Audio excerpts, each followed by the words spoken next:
আর্মির জায়গা কি আপনাদের পৈতৃক সম্পত্তি যে দখল করে আপনারা বসে আছেন? কেন করেছেন আমি জানতে চাই। করবেনই বা কেন? সমস্ত মিছিল করার জায়গাতে একটা করে কর্মসূচি ঘোষণা করে দিচ্ছে দুর্গাপূজা পর্যন্ত, যাতে কোনো জায়গায় আমরা আন্দোলন না করতে পারি। বিরোধীরা স্পেস জিরোতে চলে যায়।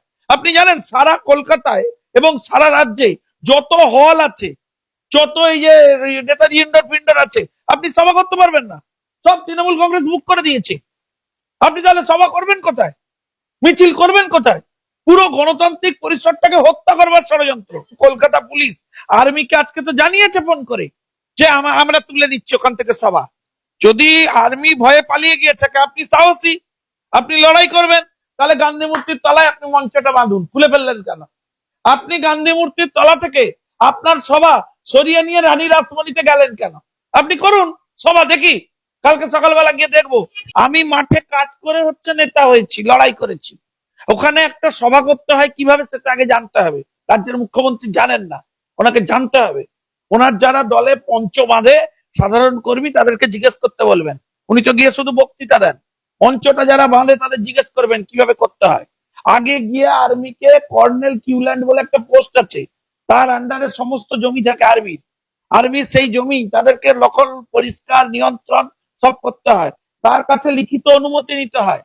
তারপর সেটা কলকাতা পুলিশ এনওসি দেয়। তারপর সেটা আপনার ডেট টাইম সব রেজিস্ট্রেশন হয়। তারপর গিয়ে সেখানে আপনি মঞ্চ বাঁধার অধিকার পান। আপনি তৃণমূল কংগ্রেস বলে কি আর্মির জমির মালিক নাকি? আর্মি হচ্ছে জরুরি অবস্থার জন্য এই জমিটাকে দেওয়া হয়েছে। হঠাৎ ধরুন যুদ্ধ লেগে গেল, কলকাতা অত্যন্ত সেন্সিটিভ, বাংলাদেশ যে জায়গায় আছে, যে কোনো সময় চিকেন নেক্সট অ্যাটাক হয়ে যেতে পারে। সেই জমি ফাঁকা রাখতে হয়। আর্মির যখন এক্সট্রা ফোর্স চলে এলো, আর্মির অন্যান্য ক্যান্টনমেন্ট থেকে আর্মি এখানে জড়ো হলো, তারা থাকবে কোথায়? ফোন করবে কেন? আপনি রাজ্যের মুখ্যমন্ত্রী, করছে প্রোগ্রাম তৃণমূল কংগ্রেস। তৃণমূলকে তো জানিয়েছে, পুলিশকে তো দিনের পর দিন জানিয়েছে, পুলিশ ইগনোর করেছে, আর্মি খুলে দিয়েছে। আর্মি পুলিশ বলে একটা আলাদা পোস্ট আছে এখানে। একই সাথে আরেকটা বিষয়, যে বিষয়টা এটা কোনো মতেই করা যাবে না। আর্মির জমি আর্মির অনুমোদন ছাড়া দখল করা যায় না, এটা তো জানতে হবে। তবে উনি যে এই আন্দোলন করছেন, এর একটাই উদ্দেশ্য, প্রত্যেক শনিবার এবং রবিবার উনি ওখানে মঞ্চ বেঁধে বিক্ষোভ দেখাবেন। কেন? রাজ্যে আর পলিটিক্যাল পার্টি নেই, আর কেউ মূর্তির তলায় গিয়ে বিক্ষোভ দেখাতে পারবে না। আসল উদ্দেশ্য হচ্ছে এই যে লোকের চাকরি গেছে, এই যে বেআইনি লিস্ট প্রকাশিত হলো, এই যে বাকি যোগ্য চাকরি প্রার্থীরা চাকরি পাচ্ছে না, বাকি এত যে চাকরি কেলেঙ্কারি আছে, সব ছেলেরা এসে ওখানে যদি বসে পড়ে যেভাবে আগে বসেছিল, সেই বসাটা আটকানোর জন্য এটা তৃণমূল কংগ্রেসের ষড়যন্ত্র। আমি দেখুন মাননীয় মুখ্যমন্ত্রীকে যথেষ্ট সম্মান করি।